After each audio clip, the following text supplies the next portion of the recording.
హెచ్చరిక, దైవజనుని హెచ్చరిక. కొలసీలు రాసిన పత్రిక 3వ అధ్యాయం 12వ వచనం. Colossians 4th chapter 12th verse. దేవుని చేత ఏర్పరచబడిన వారును పరిశుద్ధులను. ఎవరండి మనం అందరం? ఇక్కడ ఉన్న వాళ్ళు మీరు ఇందాక రక్షించబడ్డారన్నారు కాబట్టి మీకు ఇది చెందుతుందని నేను నమ్ముతున్నా. దేవుని చేత ఏర్పరచబడిన వారు. మీకేమన్నా ఒక వెడ్డింగ్కి పంపినట్టు వ్యక్తిగతంగా మీకేమన్నా వెడ్డింగ్ ఇన్విటేషన్ లాగా ఈ గెట్ టుగెదర్కి రమ్మని మీకేమన్నా ఇన్విటేషన్ పంపించామా? ఏం చేశాను? పబ్లిక్గా అనౌన్స్మెంట్ చేశాం. ఎంతమంది ఉంటారు అనౌన్స్మెంటు? అందరూ ఉన్నారు, చాలామంది. బట్ ఎందుకు మీరు వచ్చారు?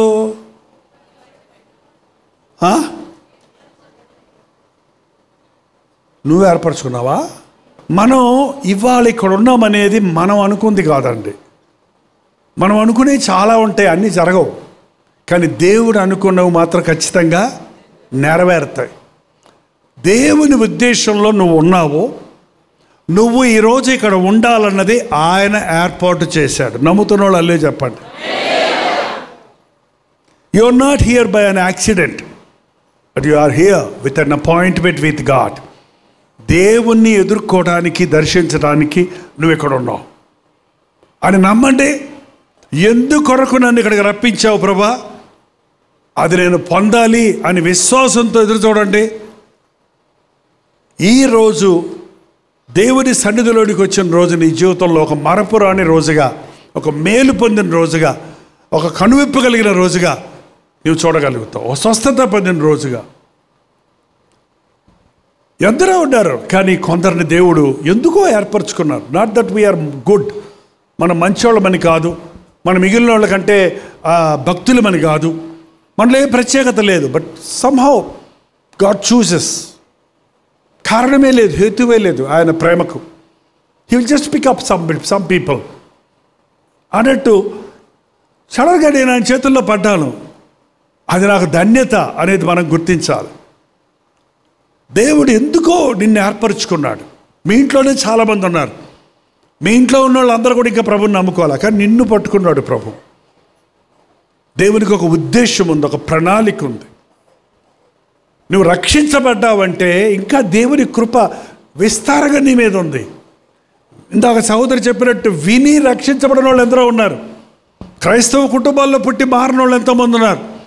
నువ్వు ప్రభువుని ఎరగని వారి కుటుంబంలో పుట్టి ప్రభువుని ఎరిగావు, ప్రభు కొరకు ఆశతో ముందుకెళ్తున్నావంటే దేవునికి ఒక గొప్ప ప్రణాళిక నీ మీద ఉందండి. ప్రభు చేత ఏర్పరచబడిన వారును పరిశుద్ధులు. దేవుడు ఒకరిని పిలిచాడంటే మొట్టమొదట ఆయన చేసే పని ఏంటంటే మనల్ని పరిశుద్ధపరుస్తాడు. పరిశుద్ధపరచకుండా దేవుడు వాడుకోడు.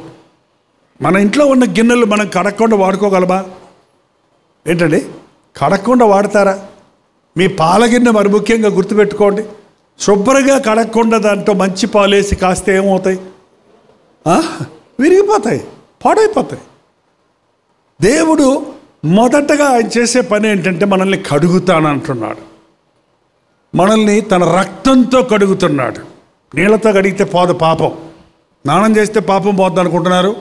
నీళ్ళతో కడుక్కుంటే నీళ్ళలో మునిగితే పాపం పోద్ది అనుకుంటున్నారు. కానీ నీవు విస్తారమైన సబ్బు రాసుకున్నను, క్షారముతో నీవు కడుగుకొనినను, నీ మరకలు నాకు కనబడుతున్నాయి. చూడండి, కాలికి మట్టి అంటుకుంటే నీళ్ళు పెట్టి కడుగుతారండి. తారు అంటుకుంటే ఏం చేస్తావు? నీళ్ళు పెట్టి కడిగితే పోద్దా? ఏం చేస్తారు? ఇప్పుడు అందరికీ షూలు వచ్చేసాయి, ఎవరికి ఏదైనా అడవట్లేదు అసలు. అందరూ బైకులు, ఊబర్లు. కానీ రోడ్డు మీద కొత్తగా రోడ్డు వేసినప్పుడు తారు రోడ్డు మీద నడిస్తే మనకు తెలియకుండానే చెప్పులకి మన కాళ్ళకి ఏమంటుకుంటుందో తెలుసా? ఆటుకోడి పైకి రాదు. ఆ తర్వాత చెప్పులన్నీ తోవాలి, నీళ్ళతో ఎదగడిగినా పోదు. ఏం పెట్టి కడుగుతాం? కిరోసిన్ పెట్టి కడుగుతాం. ఏంటండి? మీ చొక్కా మీద ఇంకు పడింది అనుకోండి, ఏం పెట్టి కడుగుతావు? కిరోసిన్ పెట్టి కడిగితే ఇంకా పెద్ద మరక అవుద్ది. నీళ్ళు పెట్టి కడిగితే పోదు. ఏం వేస్తారు? ఈ విరుగుళ్ళు మీకు తెలియవు. నిమ్మకాయ పెట్టి తోమండి పోద్ది. ఏంటంటే ప్రతి దానికి ఒక విరుగుడు ఉంది. పాపాన్ని కడుక్కోవాలంటే నీళ్లతో కడిగితే పోద్దా? పెట్రోల్తో కడిగితే పోద్దా? వైట్ పెట్రోల్తో కడిగితే పోద్దా? ఏ డిటర్జెంట్తో కడిగితే పోతుందా?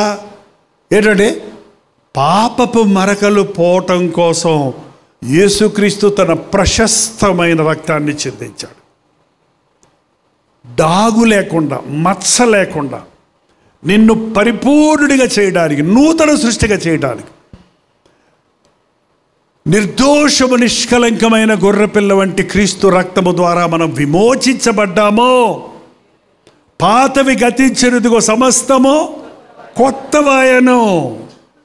అసలు నీ యొక్క ప్రవర్తనలో, నీ మాటల్లో, నీ జీవితంలో మచ్చుకైనా పాతది కనబడకుండా ఉండే అంత వరకు మనల్ని పరిశుద్ధపరచడానికి దేవుడు ఆశపడుతున్నాడండి. ప్రార్థన. పరిశుద్ధుడా, ప్రేమగల తండ్రి, మమ్మల్ని బాగా ఎరిగిన దేవా, మా హృదయ అవసరతలు ఎరిగిన దేవా, నీ బిడ్డల హృదయాలలో ఉన్న దిగులు, నీ బిడ్డల హృదయములలో ఉన్న స్పందన, వారిలో ఉన్న పోరాటాలు, వారి అవసరతలు చూడయ్యా. చూచిపోయే దేవుడు కాదు గనుక వారి కోరికలు తీర్చు నాయన, వారి హృదయ వాంఛలు తీర్చయ్యా, వారి అవసరతలు తీర్చయ్యా. మా దేహాలను పాడు చేసే రోగాల నుండి, మా మనసును పాడు చేసే పాపాల నుండి, మా భవిష్యత్తును పాడు చేసే అజ్ఞానం నుండి మమ్మల్ని విడిపించయ్యా. ఇది మొదలుకొని నేను మిమ్మల్ని ఆశీర్వదించదను అన్న వాగ్దానంతో ఇక్కడి నుంచి పంపించును ఆయన. ఈ ఆవరణలో అడుగుపెట్టిన వారి జీవితంలో మార్పును వారు ఇంట బయట ఉన్నవారు గుర్తించినట్లు నీ సాక్షులుగా జీవించడానికి సహాయం చేయము. బెంగళూరు పట్టణము కొరకు, కర్ణాటక రాష్ట్రము కొరకు నీ సన్నిధిలో ప్రార్థిస్తున్నామయ్యా. ఈ అంచె దినములలో నీ నామాన్ని విశ్వసించిన వారికి కలిగే ప్రతి శోధనల్లో నీవే జయము దయచేయము. నీవు తోడుంటే అది శ్రమైన, కష్టమైన, అది పోరాటమైన, మరణమైన, అది మాకు మేలే అన్న విశ్వాసంతో మరణము వరకు నమ్మకంగా ఉండటానికి మా ఒక్కొక్కరికి సహాయం చేయము. క్రీస్తు నామములో అడుగుచున్నాను తండ్రి. మన తండ్రి అయిన దేవుని యొక్క ప్రేమయు, కుమారుడైన క్రీస్తు యొక్క కృపయు, ఆదరణకర్త అయిన పరిశుద్ధాత్మ యొక్క సహవాసమును కూడి వచ్చిన మనందరికీ ఇప్పుడును సదాకాలమును తోడై ఉండను గాక. ఆమేన్, ఆమేన్, ఆమేన్.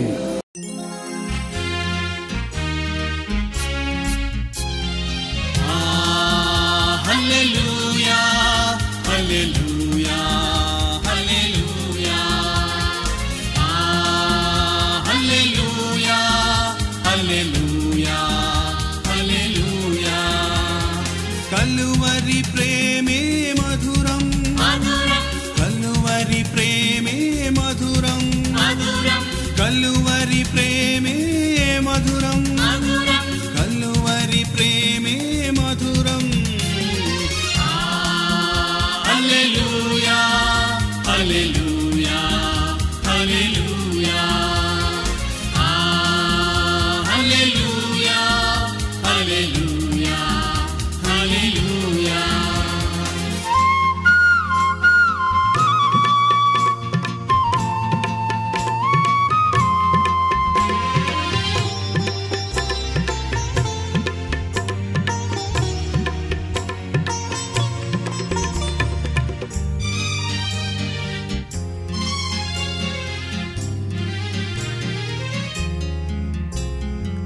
సిలువపైన విలువ త్యాగం చేసినావుగా, పాపినైనా నా కొరకు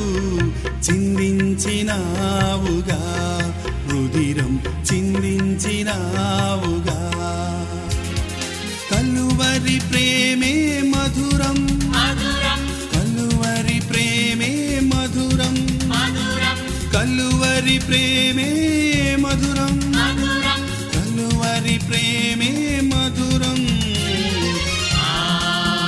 హల్లెలూయా హల్లెలూయా హల్లెలూయా హల్లెలూయా హల్లెలూయా